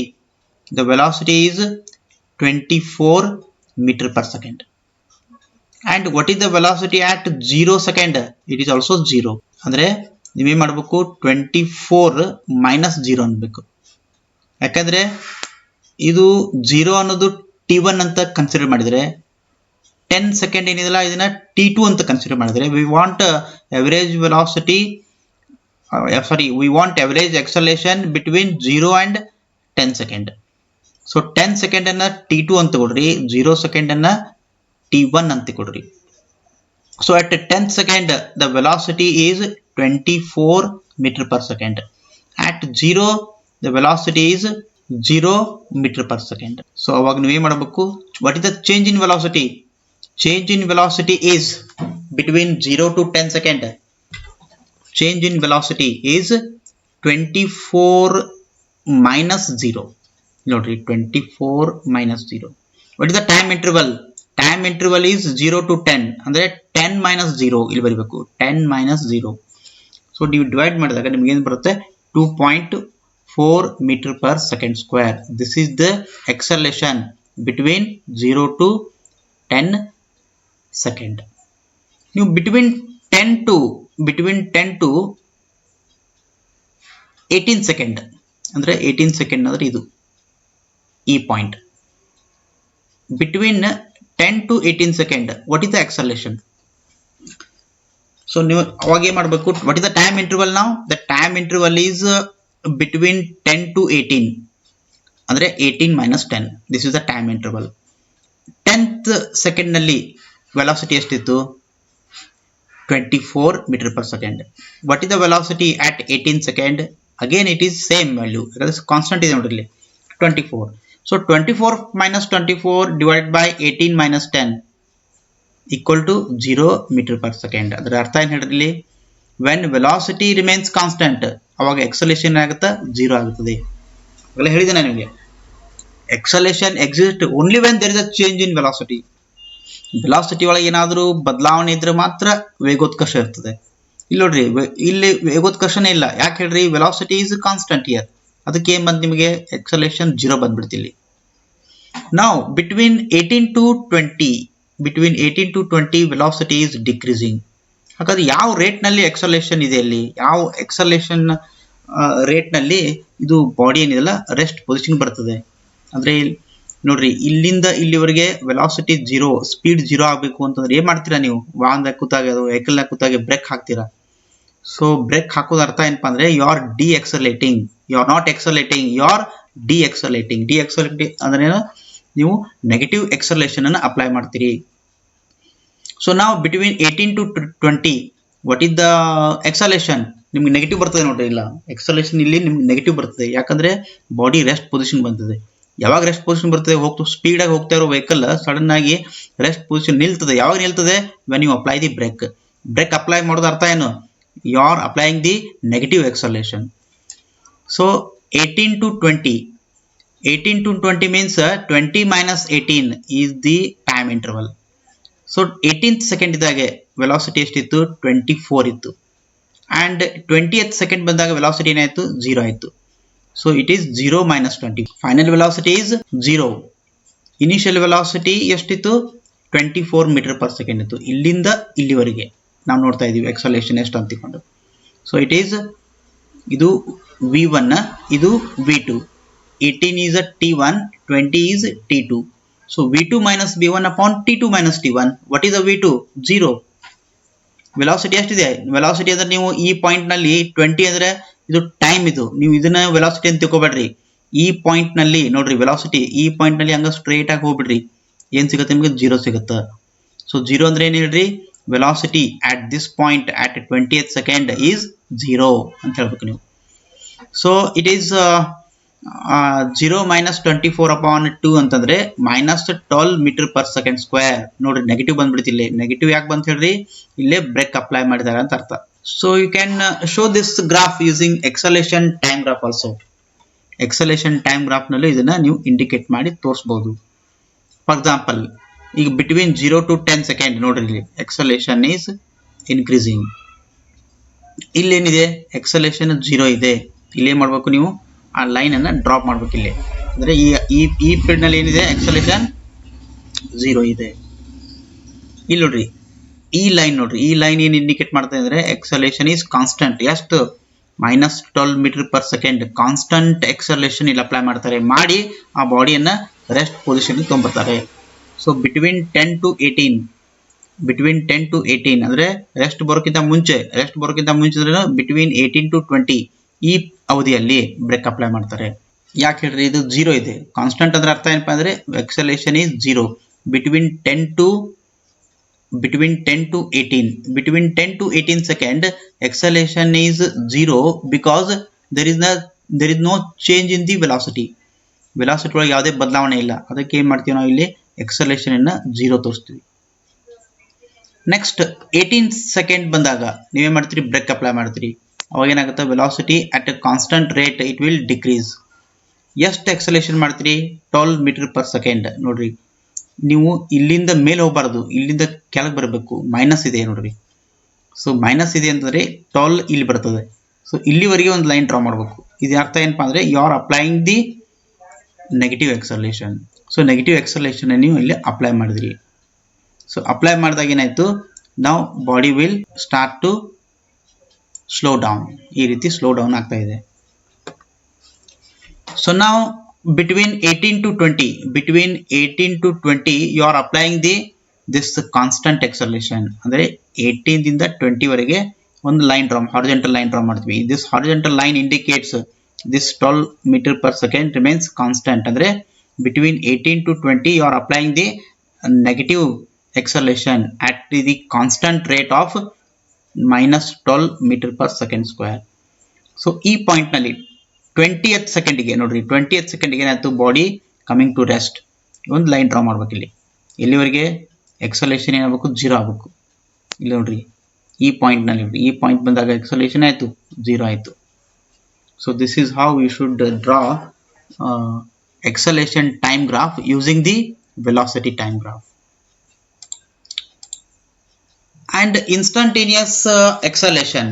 Instantaneous acceleration is just defined in the same manner as we have defined average velocity. So instantaneous acceleration is nothing but it is again a average value of acceleration with time interval is approaching 0. Otherwise you can define in this way also. Instantaneous acceleration is a limiting value of average acceleration. Limiting value of average acceleration with time interval is approaching 0. So this is the perfect definition. ನೀವು average velocity, average speed ಮತ್ತೆ average acceleration ಮೂರನ್ನು define ಮಾಡುವಾಗ ಇದೇ keywords use ಮಾಡಬೇಕು. Instantaneous velocity define ಮಾಡುವಾಗ ಏನು ಹೇಳಬೇಕು ನೀವು, instantaneous velocity is limiting value of average velocity with time interval is approaching 0 ಅಂತ ಹೇಳಬೇಕು. ಇನ್ಸ್ಟಂಟೇನಿಯಸ್ ಸ್ಪೀಡ್ ಡಿಫೈನ್ ಮಾಡುವಾಗ instantaneous speed is limiting value of average speed with time interval is approaching 0. Instantaneous acceleration is a limiting value of average acceleration with the time interval is approaching 0. In this way, the definitions are almost having the same pattern. It will be easy for you to remember. And mathematically, we should write average acceleration in the same manner we have written for average instantaneous velocity. So limit delta t tends to 0 means the time interval is approaching 0. V by t ಅಂದರೆ delta V upon delta T, ಇದು ಬರೀ V ಅಲ್ಲ, ಇದು delta V upon delta T. ಇದು ಇಲ್ಲಿ ಕರೆಕ್ಟಾಗಿ print ಆಗಿಲ್ಲ, but ಇಲ್ಲಿ ನೀವು ಕರೆಕ್ಷನ್ ಮಾಡಿಕೊಡ್ರಿ. Delta V divided by delta T, ಇದನ್ನ ಈ ರೀತಿನೂ ಬರಿಬಹುದು, ಅಥವಾ ನೀವು limit delta T tends to 0 delta V upon delta T ಅಂತ ಬದಲಾಗಿ ನೀವು ಸಿಂಪಲ್ ಆಗಿ D V upon D T ಅಂತ ಬರಿಬಹುದು. What is this D V upon D T? It's a instantaneous acceleration. And since the velocity is a vector quantity, it is having both magnitude and direction. ನಿಮಗೆ ಗೊತ್ತಿದೆ ವೆಲಾಸಿಟಿಗೆ magnitude ಇರುತ್ತದೆ ಮತ್ತೆ direction ಇರುತ್ತೆ. ಹಾಗಾದ್ರೆ velocity ಏನಾದರೂ ಬದಲಾವಣೆ ಆದಾಗ ಏನಾಗ್ತದೆ, ನಿಮಗೆ ಎಕ್ಸಲೇಷನ್ ಬರ್ತದೆ. ಹಾಗಾದ್ರೆ ವೆಲಾಸಿಟಿ ಯಾವಾಗ ಬದಲಾಗ್ತದೆ? Whenever there is a change in the magnitude or whenever there is a change in the direction. So direction change ಆದಾಗೂ ಎಕ್ಸಲೇಷನ್ ಸಿಗ್ತದೆ ಬಾಡಿಗೆ. ಆಮೇಲೆ ಮ್ಯಾಗ್ನಿಟ್ಯೂಡ್ ಒಳಗೆ ಏನಾದರೂ ಬದಲಾವಣೆ ಆದ್ರೂ ಆ ಬಾಡಿಗೆ ಏನು ಸಿಗುತ್ತೆ? ಎಕ್ಸಲೇಷನ್ ಸಿಗುತ್ತೆ. So body will get acceleration, body is get accelerated whenever there is a change in the magnitude of the velocity or whenever there is a change in the direction of the velocity. So hence acceleration is a result of change in speed. Change in speed ಅಂದ್ರೆ ಏನು ಹೇಳ್ರಿ? Change in the magnitude of average velocity. Average magnitude of average velocity ಅಂದ್ರೂ ಒಂದೇ, speed ಅಂದ್ರೂ ಒಂದೇ. ನೋಡ್ರಿ, average velocity ಹಿಂದೆ ನಾವೇನಾದ್ರೂ ಮ್ಯಾಗ್ನಿಟ್ಯೂಡ್ ಅಂತ ಕೀವರ್ಡ್ ಯೂಸ್ ಮಾಡಿದ್ರೆ, magnitude of average velocity, what is the magnitude of average velocity? It is nothing but speed. ಯಾಕಂದ್ರೆ ಮ್ಯಾಗ್ನಿಟ್ಯೂಡ್ ಮಾತ್ರ ತಗೋತೀವಿ, ಡೈರೆಕ್ಷನ್ ತಗೊಳ್ಳಲ್ಲ ಅದಕ್ಕೆ. or whenever there is a change in the direction, so acceleration exists. So acceleration, like velocity, acceleration can be positive, negative or 0 because it is a vector quantity. Now let us consider one example. A car is moving from the rest. ಅಂದ್ರೆ car rest position ಇದ್ದಾಗ ಅದನ್ನ ನಾವೇನ್ ಮಾಡ್ತೀವಿ? Clock use ಮಾಡ್ತೀವಿ. Clock use ಮಾಡಿ ಅದರದ್ದು measurement ಮಾಡ್ತೀವಿ. Time ಎಷ್ಟು? 0 ಸೆಕೆಂಡ್ ಅಂತ ತಗೊಳ್ರಿ.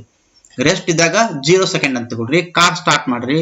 ದೆನ್ ಆ ಒಂದು ಪ್ಲೇಸ್ ದಿಂದ ಕಾರ್ ಸ್ಪೀಡ್ ಅಪ್ ಆಗ್ತಾ ಹೋಗ್ತದೆ. ಅಪ್ ಟು 10 ಸೆಕೆಂಡ್ ವರೆಗೆ ಸ್ಪೀಡ್ ಆಗ್ತದೆ. ಸ್ಪೀಡ್ ಇನ್ಕ್ರೀಸ್ ಆಗ್ತಾ ಹೋಗ್ತದೆ ಅಪ್ ಟು 10 ಸೆಕೆಂಡ್ಸ್. 10 ಸೆಕೆಂಡ್ಸ್ ಆದ್ಮೇಲೆ then it will start to move with a constant speed. ಎಲ್ಲಿವರೆಗೆ? ಅಪ್ ಟು 18 ಸೆಕೆಂಡ್ ವರೆಗೆ.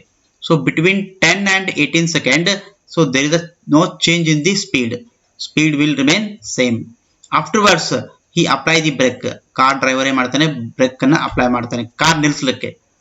So exactly at 20 second, car stops and it has covered 296 meters. And the position time graph, velocity time graph and acceleration time graph can be draw to explain the position and the motion of the car.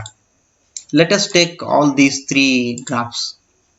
First one is position time graph of this car. ಇಲ್ಲೇನು ಒಂದು car ಬಗ್ಗೆ explain ಮಾಡಿದ್ದಾರೆ, ಅದರದ್ದು ಕಾರಿನ ಒಂದು position time graph ಈ ರೀತಿ explain ಮಾಡ್ಬೋದು. ವೆಲಾಸಿಟಿ ಟೈಮ್ ಗ್ರಾಫ್ ಅನ್ನ ಈ ರೀತಿ ಡ್ರಾ ಮಾಡ್ಬೋದು. ಆಮೇಲೆ ಎಕ್ಸಲೇಷನ್ ಟೈಮ್ ಗ್ರಾಫ್ ಅನ್ನ ಈ ರೀತಿ ಡ್ರಾ ಮಾಡ್ಬೋದು. ಎಕ್ಸಾಂಪಲ್ ಕೊಡ್ತೀನಿ ನೋಡ್ರಿ. ಇಲ್ಲಿ ನೋಡ್ರಿ, ಪೊಸಿಷನ್ ಟೈಮ್ ಗ್ರಾಫ್ ನೋಡ್ರಿ. Position is gradually increasing. ನೋಡ್ರಿ, ಗ್ರಾಜುವಲಿ ಇನ್ಕ್ರೀಸಿಂಗ್. ಎಲ್ಲಿವರೆಗೆ? 10 ವರೆಗೆ ನೋಡ್ರಿ. ಅಪ್ ಟು 10 ಸೆಕೆಂಡ್ ವರೆಗೆ ಕರ್ವ್ ಇದೆ ನೋಡ್ರಿ. You can observe here. Very very important it is. 0 to 10 second ವರೆಗೆ ನೋಡ್ರಿ ಕರ್ವ್ ಇದೆ. ಇದಾದ್ಮೇಲೆ ನೋಡ್ರಿ 10 to 18 ಸೆಕೆಂಡ್ ವರೆಗೆ, 10 ಮತ್ತು 18 ಸೆಕೆಂಡ್ ಮಧ್ಯೆ ನೋಡ್ರಿ, ಇದು 10 ಸೆಕೆಂಡ್, ಇದು 18 ಸೆಕೆಂಡ್, ಇದ್ರ ಮಧ್ಯೆ ಆಲ್ಮೋಸ್ಟ್ ಸ್ಟ್ರೈಟ್ ಲೈನ್ ಇದೆ ನೋಡ್ರಿ. It's almost straight line. Next between 18 to ನೋಡ್ರಿ 20, ಬಿಟ್ವೀನ್ 18 to 20 ಒಂದು ಸ್ಮಾಲ್ ಕರ್ವ್ ಇದೆ ನೋಡ್ರಿ, ಸ್ಮಾಲ್ ಕರ್ವ್ ಇದೆ. 20th ಆದ್ಮೇಲೆ ನೋಡ್ರಿ, 20th ಆದ್ಮೇಲೆ ಒಂದು ಸ್ಟ್ರೇಟ್ ಲೈನ್ ಇದೆ, ಹಾರಿಜೆಂಟಲ್ ಲೈನ್, ಒಂದು ಹಾರಿಜೆಂಟಲ್ ಲೈನ್ ಇದೆ. ಸೊ ಪೊಸಿಷನ್ ಟೈಮ್ ಗ್ರಾಫ್ ನಲ್ಲಿ ಈ ರೀತಿ ಒಂದು ಕರ್ವ್ ಬಂದ್ರೆ, ಈ ರೀತಿ ಕರ್ವ್ ಬಂದ್ರೆ ಅರ್ಥ ಏನಪ್ಪಾ ಅಂದ್ರೆ ದ ಬಾಡಿ ಈಸ್ ಎಕ್ಸರ್ಲೇಟಿಂಗ್, ಅಂದ್ರೆ ಅದ್ರ ವೆಲಾಸಿಟಿ ಬದಲಾಗ್ತಾ ಇದೆ ಅಂತ ಅರ್ಥ. ನೋಡ್ರಿ ಇಲ್ಲಿವರೆಗೆ ಒಂದು ಸ್ಟ್ರೇಟ್ ಲೈನ್ ನೀವು ಡ್ರಾ ಮಾಡಿಬಿಟ್ರೆ, ಪೊಸಿಷನ್ ಟೈಮ್ ಗ್ರಾಫ್ ನಲ್ಲಿ ನೀವು ಒಂದು ಸ್ಟ್ರೇಟ್ ಲೈನ್ ನೀವು ಡ್ರಾ ಮಾಡಿಬಿಟ್ರೆ ಅರ್ಥ ಏನಪ್ಪಾ ಅಂದ್ರೆ there is no change in the velocity, there is no change in the velocity, velocity ಒಳಗೆ ಯಾವುದೇ ಬದಲಾವಣೆ ಇಲ್ಲ ಅಂತ ತೋರಿಸ್ಕೊಡ್ತದೆ ಇದು. ಬಟ್ ಈ ರೀತಿ ಒಂದು ಸ್ಮಾಲ್ ಕರ್ವ್ ಬಂದ್ರೆ ನೋಡ್ರಿ, ಸ್ಮಾಲ್ ಕರ್ವ್ ಬಂದ್ರೆ ಇದರ ಅರ್ಥ ಏನಪ್ಪಾ ಅಂದ್ರೆ the body is getting slow down ಆಗ್ತಾ ಇದೆ.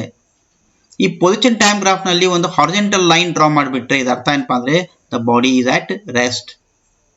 ಅದರ ಅರ್ಥ ಏನು ಹೇಳ್ರಿ, ಸ್ಟಾರ್ಟಿಂಗ್ ಏನಿದಿಲ್ಲ ವೆಲಾಸಿಟಿ ಗ್ರಾಜುವಲಿ ಇನ್ಕ್ರೀಸ್ ಆಗಿದೆ, ಮುಂದೆ ವೆಲಾಸಿಟಿ ಕಾನ್ಸ್ಟಂಟ್ ಆಗಿದೆ, after that velocity gradually decreases and the finally car stops. ಇಲ್ಲಿ ಹೇಳಿದ್ದಾರೆ ಇದೇ ವರ್ಡಿಂಗ್ಸ್ ಅನ್ನ ನಾವು ಇಲ್ಲಿ ಪೊಸಿಷನ್ ಟೈಮ್ ಗ್ರಾಫ್ ನಲ್ಲಿ ತೋರಿಸಿದ್ವಿ.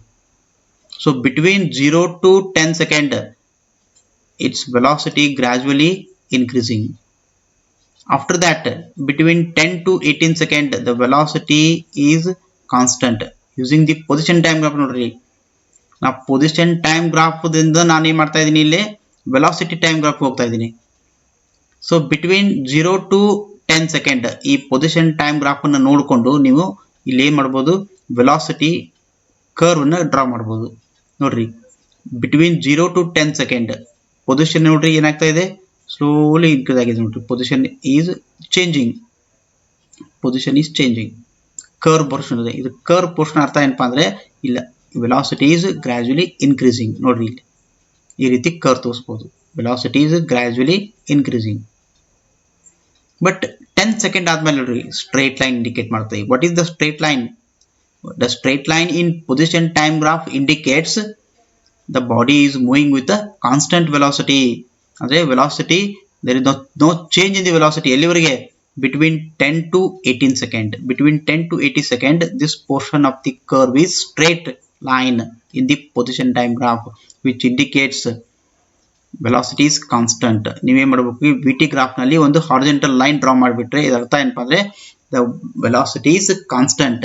ಅದೇ ಪೊಸಿಷನ್ ಟೈಮ್ ಗ್ರಾಫ್ ನಲ್ಲಿ ನೀವು ಹಾರಿಜೆಂಟಲ್ ಲೈನ್ ಡ್ರಾ ಮಾಡಿಬಿಟ್ಟಿದ್ರೆ ಇದು ಇಂಡಿಕೇಟ್ ಏನು ಮಾಡ್ತದೆ, the body is at rest. So here in the velocity time graph if I draw the horizontal line which indicates the velocity is constant, ಏನು ಬದಲಾವಣೆ ಇಲ್ಲ ಅಂತ.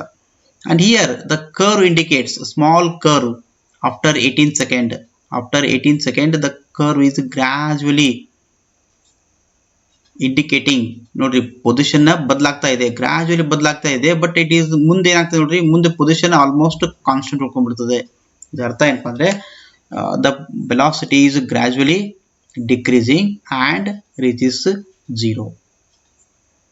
And using the same velocity time graph we can convert it into VT graph. So ಈ portion ನೋಡ್ರಿ, ಈ portion ಏನಿದೆಲ್ಲ velocity gradually increasing, ಇಲ್ಲಿ ಮಾಡ್ಬೇಕು ನೀವು ಎಕ್ಸಲೇಷನ್ ಟೈಮ್ ಗ್ರಾಫ್ ನಲ್ಲಿ ಒಂದು ಸ್ಟ್ರೇಟ್ ಲೈನ್ ಡ್ರಾ ಮಾಡಿಬಿಟ್ರೆ ಮುಗಿದೋಯ್ತು. ಇಲ್ಲಿ ನೀವು ಕರ್ವ್ ಮಾಡಬಾರ್ದು. ಯಾಕೆ ಕರ್ವ್ ಮಾಡಬಾರ್ದು ಅಂತಂದ್ರೆ ಕರ್ವ್ ಮಾಡಿದ್ರೆ ಎಕ್ಸಲೇಷನ್ ಇದೆಲ್ಲ ಕಂಟಿನ್ಯೂಸ್ಲಿ ಚೇಂಜ್ ಆಗ್ತಾ ಇದೆ ಅಂತ ಅರ್ಥ. ಸೊ ಇಲ್ಲಿ ನೋಡ್ರಿ, ಇಲ್ಲಿ ವೆಲಾಸಿಟಿ ಏನೆಲ್ಲ ಚೇಂಜ್ ಆಗ್ತಾ ಇದೆ at a constant rate. Velocity is changing at a constant rate means the body is uniformly accelerating. The body is uniformly accelerating. Uniformly accelerating in ಹೆಂಗೆ ಇಂಡಿಕೇಟ್ ಮಾಡಬಹುದು, ಎಕ್ಸಲೇಷನ್ ಟೈಮ್ ಗ್ರಾಫ್ ನಲ್ಲಿ you have to draw one straight line from the origin. Then here the velocity remains constant. ಇಲ್ಲಿ ಏನು change ಇಲ್ಲ, velocity ಏನು ಬದಲಾವಣೆ ಇಲ್ಲಪ್ಪ ಅಂತಂದ್ರೆ there will be no acceleration. So acceleration is now drops to 0. ನೋಡ್ರಿ acceleration drops to 0. ಎಲ್ಲಿವರೆಗೆ 0 ಇರ್ತದೆ ಇದು, between 10 to 18 second. Between 10 to 18 second ನೋಡ್ರಿ acceleration is 0. And here at this point this small curve indicates the velocity gradually decreasing at a constant rate. ನೋಡ್ರಿ ಎಷ್ಟು ಯಾವ constant rate ನಾಗೆ already ನಾ ಹಿಂದಿನ ಒಂದು ಸ್ಲೈಡ್ ನಲ್ಲಿ ಹೇಳಿದೀನಿ, it is velocity is decreasing at 12 meter per second, meter per second square. ಅಂದರೆ 12 meter per second ಇಲ್ಲಿದೆ ನೆಗೆಟಿವ್ ಯಾಕೆ ಹೇಳ್ರಿ, ನೆಗೆಟಿವ್ ಎಕ್ಸಲೇಷನ್ ಯಾವಾಗ ಹೇಳಬೇಕು ಅಂತಂದ್ರೆ when you are applying the brake, ನೀವೇನೋ ಸ್ಟಾಪ್ ಮಾಡ್ತಾ ಇದೀವಿ ಅಂತ. So here the body is getting slow down at a rate of 12 meter per second square. ಈ ಪಾಯಿಂಟ್ ರೀಚ್ ಆದಾಗ ನೋಡ್ರಿ, ಈ ಪಾಯಿಂಟ್ ರೀಚ್ ಆದಾಗ so you are applying the brake constant rate at the constant rate of 12 meter per second. ಎಲ್ಲಿವರೆಗೆ? Between 18 to 20. So 20 ಆದ ತಕ್ಷಣ ನೋಡ್ರಿ ಈ ಪೊಸಿಷನ್ ಟೈಮ್ ಗ್ರಾಫ್ ಏನು ತೋರಿಸ್ತದೆ, 20 ಆದ್ಮೇಲೆ horizontal line. What it means the body is at rest. Velocity time ಗ್ರಾಫ್ನಾಗ ಏನಾಗ್ತದೆ ನೋಡ್ರಿ, ಇಲ್ಲಿ the curve reaches the zero ಅಂದ್ರೆ ಯಾವುದು, ಈ ಎಕ್ಸಿಸ್ ಮೇಲೆ ನೋಡ್ರಿ ಈ ಪಾಯಿಂಟಿಂದ ಹಾಗೆ ಸ್ಟ್ರೈಟ್ ಆಗಿ ಹೋಗ್ಬಿಡ್ರಿ. ಎಲ್ಲಿ ಹೋಗಿ ರೀಚ್ ಆಗ್ತೀರಾ ನೀವು? ಜೀರೋ ರೀಚ್ ಆಗ್ತೀರಾ. So what is this zero? This zero means it's a velocity is zero. So here from this point acceleration is also zero. Velocity zero ಆಗ್ಬಿಟ್ರೆ ಏನಾಗ್ತದೆ, acceleration zero ಆಗ್ಬಿಡ್ತದೆ. Acceleration is now reduced to zero. So this is how you should write, or this is how you should convert the position time graph to velocity time graph, velocity time graph to acceleration time graph. So you should read the book. In the book also he has explained very neatly, and the same explanation I am showing with the simultaneous graphs of xt, vt and at graphs. And now I will show you few more graphs here. ನೋಡ್ರಿ, object stationary ಅಂತ ಅರ್ಥ ಏನ್ ಹೇಳ್ರಿ, object is at rest. When object is at rest, how you indicate in a position time graph? By horizontal line. ಈ horizontal line ಅನ್ನ ಇಲ್ಲಿ ತಗೋಬಾರ್ದು, ಇಲ್ಲಿ ಕೆಳಗಡೆ ತಗೋಬಾರ್ದು. ಹಾರಿಜಾಂಟಲ್ ಲೈನ್ ಅನ್ನ ಯಾವುದೋ ಒಂದು ಪರ್ಟಿಕ್ಯುಲರ್ ಪೊಸಿಷನ್ ದಿಂದ ನೀವು ಡ್ರಾ ಮಾಡಬೇಕು. ಸೊ ಇದ್ರ ಅರ್ಥ ಏನಪ್ಪಾ ಅಂದ್ರೆ, the horizontal line in position time graph indicates the body is at rest. ಈ ವೆಲಾಸಿಟಿ ಟೈಮ್ ಗ್ರಾಫ್ ನಲ್ಲಿ ಬಾಡಿ ಅಟ್ ರೆಸ್ಟ್ ಹೆಂಗ್ ಇಂಡಿಕೇಟ್ ಮಾಡ್ಬೇಕಂದ್ರೆ ನೋಡ್ರಿ, exactly time axis along the time axis you should draw the line. ಯಾಕೆ ಮಾಡ್ಬೇಕು ಅಂತಂದ್ರೆ ನೋಡ್ರಿ, velocity ಏನಿದೆಯಲ್ಲ ಇದು ವೆಲಾಸಿಟಿ ಎಲ್ಲಿ ಆಗ್ತದೆ, ಜೀರೋ. ಈ ಪಾಯಿಂಟ್ ನಲ್ಲಿ ಜೀರೋ ಆಗ್ತದೆ ವೆಲಾಸಿಟಿ. ಈ ಪಾಯಿಂಟ್ ಅಂತ ನೀವು ಮಾಡ್ಬೇಕು, ಒಂದು ಲೈನ್ ಅನ್ನ ಡ್ರಾ ಮಾಡಬೇಕು. ನೀವೇನಾದ್ರೂ ಇಲ್ಲಿ ನೀವು ಡ್ರಾ ಮಾಡಿಬಿಟ್ರೆ ಇದರ ಅರ್ಥ ಏನಪ್ಪಾ ಅಂದ್ರೆ ಕಾನ್ಸ್ಟೆಂಟ್ ವೆಲಾಸಿಟಿ ಅಂತ ಇಂಡಿಕೇಟ್ ಮಾಡ್ತದೆ. ಸೊ ಇಲ್ಲಿ ಬಾಡಿ ಅಟ್ ರೆಸ್ಟ್ ಅಂದ್ರೆ ಏನು, ಬಾಡಿ ಅಟ್ ರೆಸ್ಟ್ ಅಂದ್ರೆ it's velocity is zero. So you have to draw the horizontal line along the time axis. And in AT graph also you should draw you should indicate in the same manner. You have to draw the line along the time axis. Uniform motion hang indicate ಮಾಡ್ತೀರಾ, by drawing the one straight line bisecting x and y axis. ಇದು position axis, ಇದು time axis. ಇದರ ಮಧ್ಯದಲ್ಲಿ ಒಂದು line draw ಮಾಡಿಬಿಟ್ರೆ, straight line draw ಮಾಡಿಬಿಟ್ರೆ which indicates uniform motion. ಇದು horizontal line indicate ಮಾಡಿಬಿಟ್ರೆ ವಿಟಿ ಗ್ರಾಫ್ ನಲ್ಲಿ which indicates the velocity is constant. ಇದೇ ಲೈನ್ ಅನ್ನ ನೀವು ಪೊಸಿಷನ್ ಟೈಮ್ ಗ್ರಾಫ್ ನಲ್ಲಿ ತೋರಿಸಿದ್ರೆ it's a rest, body is at rest ಅಂತ ಹೇಳ್ತೀರಿ. ನೋಡಿ, ಈ ವೆಲಾಸಿಟಿ ಟೈಮ್ ಗ್ರಾಫ್ ನಲ್ಲಿ ನೀವು ಒಂದು ಹಾರಿಜಾಂಟಲ್ ಲೈನ್ ಇಂಡಿಕೇಟ್ ಮಾಡಿದ್ರೆ not along the time axis, just above the time axis. ಈ time axis ಮೇಲ್ಗಡೆ. ಇದರ ಅರ್ಥ ಏನಪ್ಪಾ ಅಂದ್ರೆ velocity is there but constant ಇದೆ, there is no change in the velocity. Velocity ಒಳಗೆ ಬದಲಾವಣೆ ಆಗಿಲ್ಲಪ್ಪ ಅಂದ್ರೆ ಎಕ್ಸಲೇಷನ್ ಇರುವುದಿಲ್ಲ, ಎಕ್ಸಲೇಷನ್ ಜೀರೋ ಅಂತ ಹೋಗ್ಬೇಕು. ಅವಾಗ ಏನ್ ಮಾಡ್ಬೇಕು ನೀವು, you have to draw one horizontal line along the time axis in AT graph. AT graph ನಲ್ಲಿ ಈ ರೀತಿ ಇಂಡಿಕೇಟ್ ಮಾಡಬೇಕು, which indicates the velocity is zero, sorry acceleration is zero. And motion with a constant acceleration, ನೋಡಿ position time graph ನಲ್ಲಿ ಒಂದು small curve ಬಂದ್ರೆ, ಈ ರೀತಿ curve ಬಂದ್ರೆ which indicates the body is accelerating with a constant velocity. So ಇಲ್ಲಿ ನೋಡ್ರಿ velocity time graph ನೋಡ್ರಿ, velocity time graph ನಲ್ಲಿ ಇದು at a constant rate the velocity is increasing, uniform motion ಅಂತ ಕರೀತಾರೆ. And acceleration time graph ನಲ್ಲಿ ಇಲ್ಲಿ ಮಾಡಬೇಕು, acceleration is ನೋಡ್ರಿ velocity is changing ಇಲ್ಲೇನು ವೆಲಾಸಿಟಿ ಚೇಂಜ್ ಆಗಿಲ್ಲ ಅಂತ ತಿಳ್ಕೊಬೇಡ್ರಿ, ಕಾನ್ಸ್ಟಂಟ್ ರೇಟ್.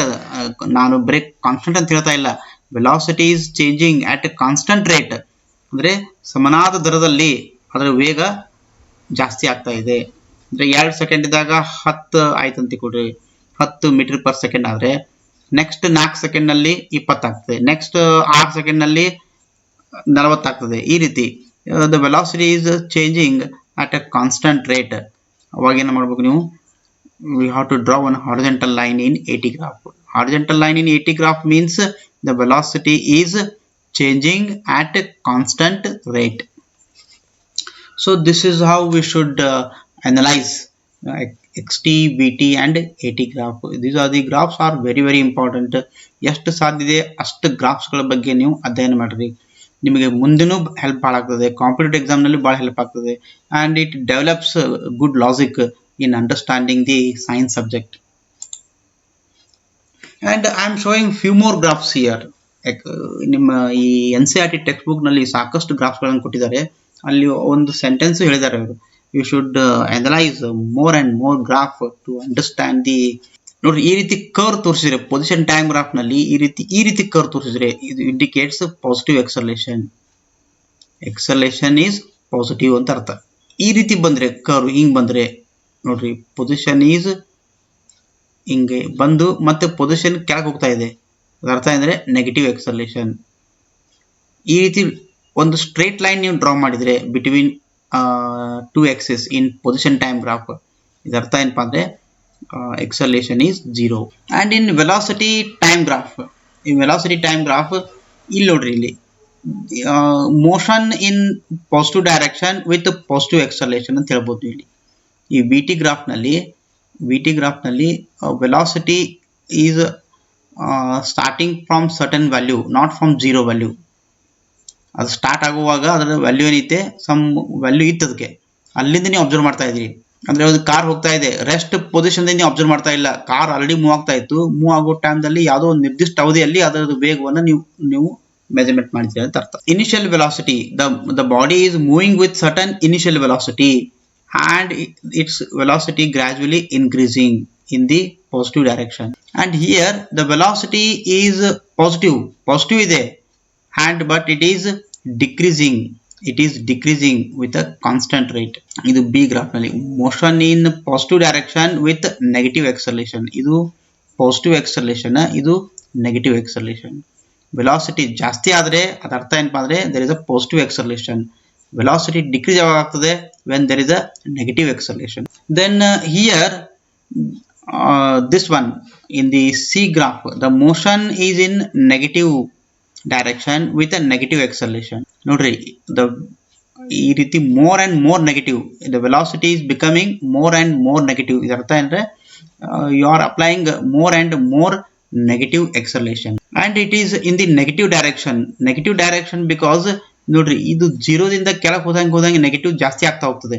ಇದು ಈ ಸ್ಟ್ರೇಟ್ ಲೈನ್ ನೋಡ್ರಿ ಕೆಳಗೆ ಹೋಗ್ತಾ ಇದೆ, which means the velocity is in the negative direction and with the negative acceleration. And this is another type of graph which shows initially the velocity is positive and acceleration is negative. Acceleration is negative because its velocity is decreasing. And at one particular time, t1 ಆದ್ಮೇಲೆ ಏನಾಗುತ್ತೆ, velocity becomes negative, acceleration is also negative. So between 0 and t1, between O and t1, it moves in positive x-axis, positive direction ಅಲ್ಲಿ increase ಆಗುತ್ತೆ. ಇದು ನೋಡ್ರಿ, ಈ ರೀತಿ ಹೋಗ್ತಾ ಇದ್ರೆ ಇದು ಪಾಸಿಟಿವ್ ಡೈರೆಕ್ಷನ್ ಅಲ್ಲಿ ಇದೆ ಅಂತ ಅರ್ಥ. t1 to t2, between t1 and t2, it is moving in the negative direction. ಇದು ಪಾಸಿಟಿವ್, ಇದು negative. So this is the analysis of graph. and this particular graph ಇದು ಹೆಂಗೆ ಕಾಣುತ್ತೆ ನೋಡ್ರಿ, ನಿಮಗೆ 3.10 ಏನಿಲ್ಲ, ಇದನ್ನ ಇನ್ನೊಂದು ಸಾರಿ ನೀವು ಓದ್ಕೊಂಡು if you have any doubt on these graphs you can ask questions.